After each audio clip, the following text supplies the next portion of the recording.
এটা হলো পলেট, এটার মধ্যে এটার প্রোটেক্ট। যেমন আমার কাছে আমার দুই সাইডে যদি দুটো লোক থাকে এটার নাম কি হইব? বডিগার্ড নাকি? এর জন্য এটা হলো পলেট। আর এটা কি? এটার যেহেতু এই কই গাইড করতেছে তার মানে এটার নাম কি? বডি। পলেট বডি। হ্যাঁ, এটা হলো TIG torch, TIG torch, TIG torch. Okay, অনেকে আর্গন টর্চ বলে, কিন্তু এটার নাম কি? টিআইজি টর্চ বা আর্গন টর্চ। No problem. আপনি যে কোনো যে টিআইজি টর্চ, যেহেতু এটাতে কি ওয়েল্ডিং করা হয় এটা জানেন তো? জি স্যার। কি বলেন তো কি ওয়েল্ডিং করা হয়? জেটিএডব্লিউ নাকি? বইয়ের ভাষায় জেটিএডব্লিউ, আমরা বলি টিআইজি, তারপরে আর্গন বলি, ঠিক আছে, বা জেটিএডব্লিউ বলি, নো প্রবলেম। তো ওই কাজের জন্য এটা টর্চ, এর জন্য টিআইজি টর্চ বা আর্গন টর্চ। ওকে, দেখেন এই এক একটা পার্টস আছে, আমার হাতে কতগুলো পার্টস আছে দেখছেন? জি স্যার।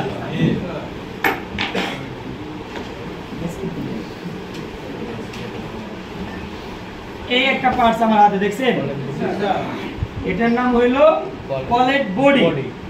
কারণ আমাদের একটা পার্টস আছে, এটা কি? এটার নাম হলো পলেট। এটার মধ্যে এটা থাকে, তার মানে এটার নাম কি? পলেট বডি। পলেট বডি। ওকে, এটা হলো পলেট, এটার মধ্যে এটার প্রোটেক্ট। যেমন আমার কাছে আমার দুই সাইডে যদি দুটো লোক থাকে এটার নাম কি হইব? বডিগার্ড নাকি? এর জন্য এটা হলো পলেট। আর এটা কি? এটার যেহেতু এই কই গাইড করতেছে তার মানে এটার নাম কি? বডি। পলেট বডি। হ্যাঁ, আর এটা হলো কি? পলেট। ওকে,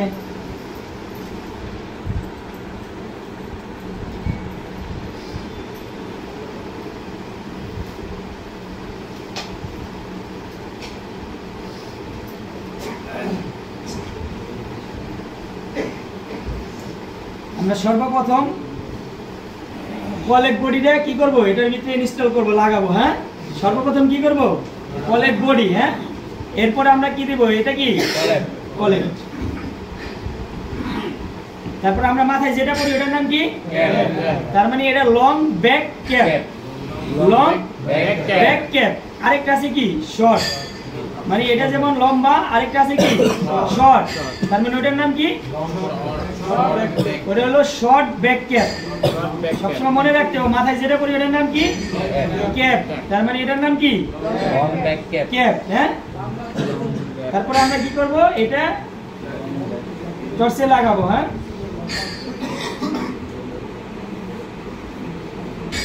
এটার নাম কি? এটার নাম সবাই চিনি? এটা চিনি সবাই? এটা উচ্চারণ হইব টাং স্টেন, কিন্তু আমরা টান স্টিল করি, কিন্তু টাং স্টেন। ঠিক আছে, যাই হোক, আমরা টান স্টিল নামে আমরা অনেক সময় কি বুঝে নেই, কিন্তু উচ্চারণটা একটু ডিফারেন্ট, টাং স্টেন। ওকে, যাই হোক, টান স্টেল আমরা অনেক সময় অনেক কিছু আঞ্চলিক ভাষায় শিখা ফেলাই, ওইটা আর মনে করেন যে ভোলা যায় না নাকি? যেমন আমরা এখন শিখছি কি? টান স্টিল, এরকম বলেন না সবাই? ঠিক আছে, এটা অনেক সময় দেখেন হিট শেল বলে বা গ্যাস কিট বলে, আপনারা শর্টকাট নাম হিসেবে গ্যাস কিট উল্লেখ করেন। কথা বুঝতে পারছেন? অনেক সময় হিট শেল বলে বা গ্যাস কিট বলে। এই ছোট একটা জিনিস দেখছেন, এটার একটা গার্ড আছে, সবাই জানেন বা মোটামুটি দেখছেন নাকি? আর আমরা যে চা খাই ওটার নাম কি? এটার নাম কি? কাপ। তার মানে এটা সিরামিক কাপ। ওকে, একটা হলো মাথায় যে ওটার নাম হলো কি? ক্যাপ। ক্যাপ মানে কি? উপরেরটা। আর যেটা কাপ ওটা কি? Ceramic cup. হ্যাঁ, আমি এখন লাগালাম, ইচ্ছা করলাম এটার মধ্যে চা খাইতে পারো, এটার ভিতরে কি ইচ্ছা করলে কি চা খাইতে পারো? তার মানে এটা কি? ক্যাপ। এটা হলো উপরে থেকে, মানে মাথায়। হ্যাঁ, আর যেটা চা খাওয়ার মতো পরিস্থিতি আছে এটার নাম কি? কাপ। এই দুই জিনিস দুইভাবে মনে রাখবেন। অনেকেই এই কাপ আর এই ক্যাপের ভিতরে প্যাঁচ লাগা, অনেকেই আছে। কথা বুঝতে পারছেন? এটারও কাপ বলে, এটারও কাপ বলে, এটারও ক্যাপ বলে, এটারও ক্যাপ বলে, এরকম অনেকে আছে নতুন অবস্থায়। এর জন্য আপনাদের শর্টকাট বুঝাই দিলাম। উপরেরটা কি? আর নিচেরটা কাপ। এই দুইটা জিনিস মনে রাখলেই। আর এটা হলো সিরামিক, এটা সবাই জানেন নাকি? আর বড়টা হলো লং ব্যাক ক্যাপ, আর যেটা ছোট ওটা হলো কি? শর্ট ব্যাক ক্যাপ, কারণ এটা ব্যাগে লাগানো। ওকে, আর এটা কি? এটা আমরা জানি এটা হলো কন্ট্যাক্ট সুইচ। একটা জিনিস আমি যদি ফ্যানটা অন করতে যাই বা লাইটটা অন করতে যাই, তখন কি একটা সুইচের প্রয়োজন আছে না? আমি যদি এদিকে সুইচ না দিই ওই কি কন্ট্যাক্ট পাইবো? এটা কি জ্বলবে? এটা হলো কি কন্ট্যাক্ট সুইচ। এই সুইচের এই জায়গায় আবার দেখেন দুইটা তার আছে, একটা হলো পাইপ আছে আর একটা হলো কি তার আছে। এটা কিসের তার ভাই, এটা কিসের পাইপ বলতে পারি আমরা? জানি? বলেন তো দেখি, জোরে বলবেন। এই জায়গায় ভুল হইলে কেউ জেল ফাঁস দিব না। ভুল হইলে কি জেল ফাঁস দিব? বলবেন যে যে জিনিসটাই জানেন, অনেকে জানেন। আমি এই জায়গায় মনে করলাম প্রায় 10-15 জনে জানেন, কারণ এই দিক দিয়ে আমরা যখন ওয়েল্ডিং করি তখন এই জায়গায় কি প্রয়োজন হয়? গ্যাস। তো এই গ্যাসটা কই থেকে আসে? আসমান থেকে আসে? কোনো একটা পাইপের মাধ্যমেই তো আসে। সেম, এটা কি গ্যাস পাইপ? অন্তত এতটুকু তো জানেন। কারণ আমরা যখন ওয়েল্ডিং করি গ্যাসের প্রয়োজন আছে। গ্যাস ছাড়া আর কোনো ওয়েল্ডিং হইব? গ্যাস ছাড়া CO2 ওয়েল্ডিং হইব? এই গ্যাসটা তো কোনো না কোনো কিছুর মাধ্যমে আসতেছে নাকি? যেহেতু এই পাইপের মাধ্যমে আসতেছে তার মানে এটার নাম কি? Gas pipe. যেহেতু এই জায়গায় আমি সুইচ চাপ দিলে মেশিন কন্ট্যাক্ট পাইতেছে তার মানে এটা কি? কন্ট্যাক্টর। ওকে, এনাফ। কন্ট্যাক্টর, কন্ট্যাক্ট সুইচের তার, আর কিছু লাগে না। কথা বুঝতে পারছেন? কন্ট্যাক্ট সুইচের তার প্লাস গ্যাস পাইপ, সম্পূর্ণ জিনিস মিলে এটার নাম কি? TIG torch. খালি টর্চ করলে টর্চ লাইটও আছে, MIG টর্চও আছে। কথা বুঝতে পারছেন? বিভিন্ন ধরনের টর্চ আছে না? এটার নাম কি? TIG টর্চ বা আর্গন টর্চ। কারণ আমি যে রিলেটেড কাজ করি ওই রিলেটেডই তো নাম হইব। যখন MIG টর্চটা সমস্যা হইব তখন ওটার নাম হইব কি? MIG torch. তখন তার ওইটার নাম TIG টর্চ হইব না, হবে? কারণ ওইটার পার্টসের নামগুলো আবার আলাদা আলাদা। এটা যেমন কলেট, ওটা আবার কন্ট্যাক্ট ট্রিপ, ওটা নিয়ে আবার আরেকদিন বলে দিব না, ঠিক আছে? MIG, হ্যাঁ MIG আরেকদিন বলে দিন। কিন্তু সম্পূর্ণ একটা জিনিসের কিন্তু একটা নাম TIG টর্চ, কিন্তু এটার ভিতরে কিন্তু বিভিন্ন পার্টস আছে, বিভিন্ন নাম। তো আশা করা যায় আজকের পরে থেকে এই পার্টসের নামগুলো আমাদের প্রবলেম হবে না, হবে? সবাই বলতে পারবেন না?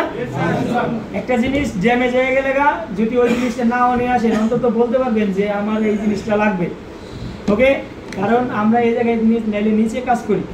যখন আমরা ফিল্ডে কাজ করব অনেকে অনেক যোগানে অনেক উপরে কাজ করে। ধরেন এমনও জায়গা আছে উঠতে নামতে কষ্ট কিন্তু কাজ করতে কষ্ট না, এরকম জায়গায় আমাদের কাজ করতে। ধরেন আমার মানে হাইট মনে করেন 70 মিটার উপরে কাজ করতে হবে, শেডের বাইরেও তো, প্লান্টের বাইরেও তো কিছু পাইপ লাইন হয়। কথা বুঝতে পারছেন? তো 70 মিটার উপরে কাজ করতে হবে, ওই জায়গায় তো আমার হয়তো বা মই বা কিছু একটা থাকবো যে আমার বাইরে উপরে উঠতে হবে। আমার তার হেলিকপ্টার দিয়ে উপরে উঠাইব না। হেলিকপ্টার দিয়ে উপরে উঠাইবো? নিজের শক্তি ব্যয় করে কি উপরে উঠতে হইব। উপরে উঠে মনে করলেন যে আমার একটা জিনিস ড্যামেজ হয়েছে যে কোনো কারণে, ওই জিনিসটা কি স্যাম্পল আমার আনতে মনে নেই, মানে নষ্ট জিনিসটা আমার আনতে মনে নেই। কিন্তু মূলত যে কোনো জায়গায় পার্টস নেন বা যে কোনো জিনিস নষ্ট হইলে ওই নষ্টটা জমা দেওয়া লাগে, ভালোটা নেওয়া লাগে। কথা বুঝতে পারছেন? কিন্তু যেহেতু আমি এটা আনতে ভুলে গেছি, এখন আমি স্টোরে আসছি, এখন আমি বলতেছি আমার ওইটা দেন, ওরকম সাদা, ওরকম চুক্কা, ওরকম প্যারাকের মতো, তাইলে কি সে বুঝবো? কারণ সে একটা স্টোরম্যান, অবশ্যই তার সব কিছু জানা আছে। আপনি একটা নাম বলবেন, দেখবেন সাথে সাথে দিয়ে দিবে। এর জন্য আমাদের পার্টসের নামগুলো কি জানা খুব জরুরি নেই? কারণ ওই 70 মিটার উপরে থেকে যদি আমি আসি, আপনি যদি নাম না জানেন, আপনি যদি পার্টসটা না দেন, ওই বললাম কাজ করতেও কষ্ট নেই কিন্তু উঠতে নামতে যতটুকু কষ্ট। তো এতটুকু কষ্ট সহ্য করাটা কি অনেকটা টাফ না? এর জন্য আমাদের যে জিনিসগুলো দিয়ে আমরা কাজ করি, যেই মনে করেন যে এই জায়গায় কি নষ্ট হইতে পারে, এই গ্যাস পাইপও ওরকম নষ্ট হইব না যদি আপনার কোথাও না লাগান। এই জায়গায় কি হয়েছে, কোথাও লাগাইছে গরম একটা জিনিস, এটা মনে করেন যে আজীবনও নষ্ট হইব না যদি আপনি নিজেই ইচ্ছা করে। তো কেউ লাগায় না, কিন্তু ওই যে বাই চান্স আপনি ওয়েল্ডিং করলেন, গরম জায়গায় এটা রাখলেন, এটা গরম, এটার উপরে এটা রাখলেন, তো এটা কি গলে যাবে না? এই যে এটা গরম জায়গায় রাখলেন, এটা কি গলে যাবে না? গরম জায়গায় রাখলে এটা সহ একবার পাইপ সহ গলে যাবে, কন্ট্যাক্ট তার সহ গলে যাবে।